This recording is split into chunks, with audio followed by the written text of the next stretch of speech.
ठंड में 2 बजे रात को चाय पीने वाला ससुराल। कहानी एक छोटे से गांव की है जहां ठंड का मौसम अपने चरम पर था। दिसंबर की कड़ाकी रात थी। आसमान में तारे कुछ खास चमक रहे थे और चारों ओर बर्फीली हवाएं चल रही थीं। गांव के बाहर एक पुराना हवेली जैसा घर था जिसका नाम था सोनार महल। यह घर एक समृद्ध परिवार का था जो अपनी अपनी प्रथा और परंपराओं के लिए जाना जाता था। अगर आप अपनी माँ से प्यार करते हो और उनको हमेशा खुश देखना चाहते हो तो चैनल को सब्सक्राइब करो, लाइक करो, जय माता दी कमेंट करो। बहुत ही जल्द आपको खुशखबरी मिलेगी। प्लीज वीडियो को लास्ट तक जरूर देखें। अब आगे सुने। यह कहानी एक बहू और सास के रिश्ते की है जो ठंड में 2 बजे रात को चाय पीने के साथ एक अनोखी परंपरा से जुड़ी हुई है। सास और बहू की पहली मुलाकात। स्वाति एक आधुनिक और समझदार लड़की मुंबई से अपने ससुराल आई थी। वह अपने पति विशाल के साथ शहर से गांव में रहने के लिए आई थी ताकि परिवार के साथ समय बिता सके। स्वाति को आधुनिक जीवन शैली पसंद थी, लेकिन जब वह ससुराल आई तो उसे यहाँ की परंपराओं और रीति रिवाजों का सामना करना पड़ा। स्वाति ने देखा कि ससुराल में जीवन बहुत सरल और शांति से भरा हुआ था। घर की हर सदस्य के अपने अपने जिम्मेवारियां थी।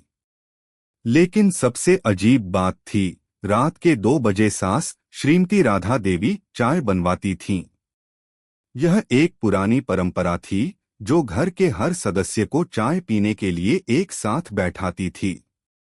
स्वाति को इस परंपरा का पता नहीं था। पहली बार जब वह अपनी सास के साथ रात के 2 बजे चाय पीने के लिए बैठी तो उसे यह एक अजीब और अनोखा अनुभव लगा। सास ने स्वाति से कहा, यह परंपरा है बेटी, यहाँ हम लोग एक साथ बैठते हैं और चाय पीते हैं।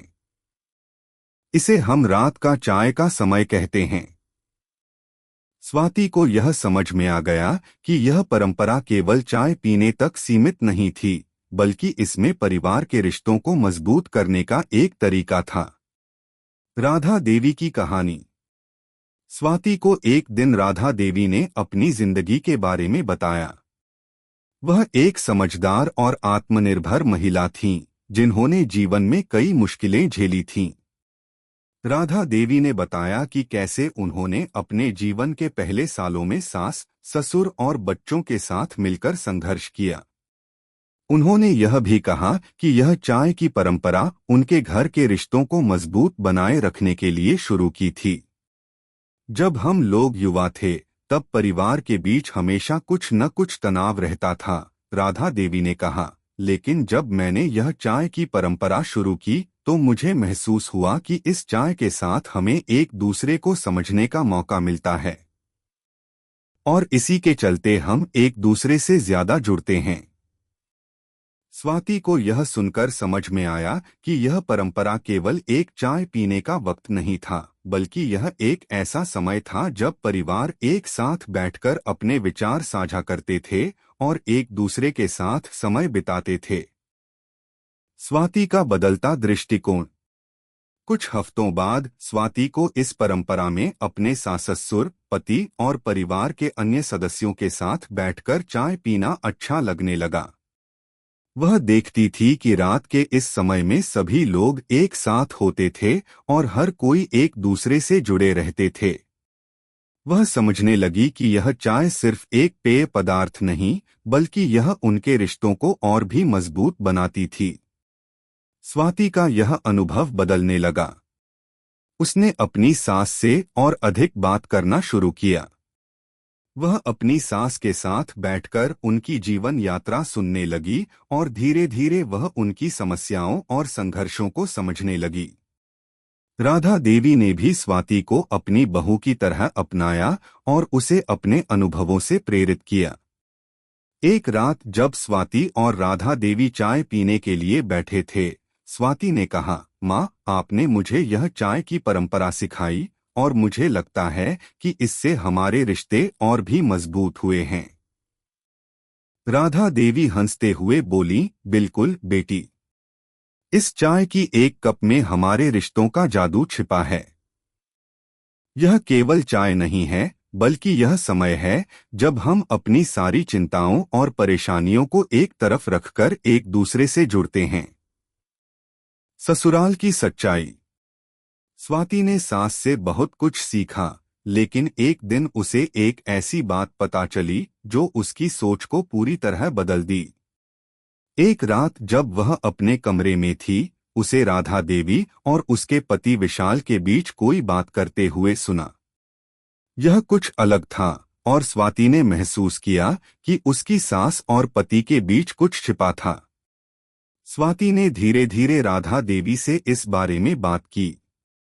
राधा देवी ने बताया कि उनके पास एक गहरा रहस्य था जिसे उन्होंने कई सालों तक छुपाए रखा।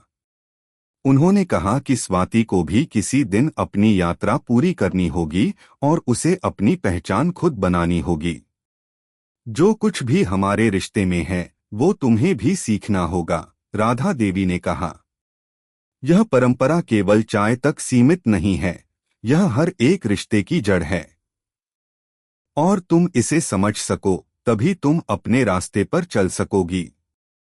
स्वाति को यह सब सुनकर एक गहरी सोच में डाल दिया।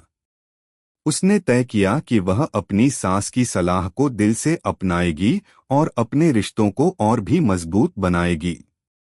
एक नई शुरुआत। काफी समय बाद स्वाति ने सास के साथ मिलकर चाय की परंपरा को न केवल ससुराल में बल्कि गांव के अन्य परिवारों में भी फैलाने का निर्णय लिया। वह जानती थी कि इस परंपरा के द्वारा परिवारों में सामंजस्य और प्रेम बना रहता है। और जब वह अपनी सास के साथ रात के 2 बजे चाय पीती तो उसे समझ में आता कि यह केवल एक कप चाय नहीं बल्कि एक सशक्त रिश्ते की नींव थी। स्वाति ने यह परंपरा अपनी दादी और नानी से सीखी और अब उसे अपनी सास से आगे बढ़ाते हुए अपने बच्चों तक पहुंचाने का प्रयास किया।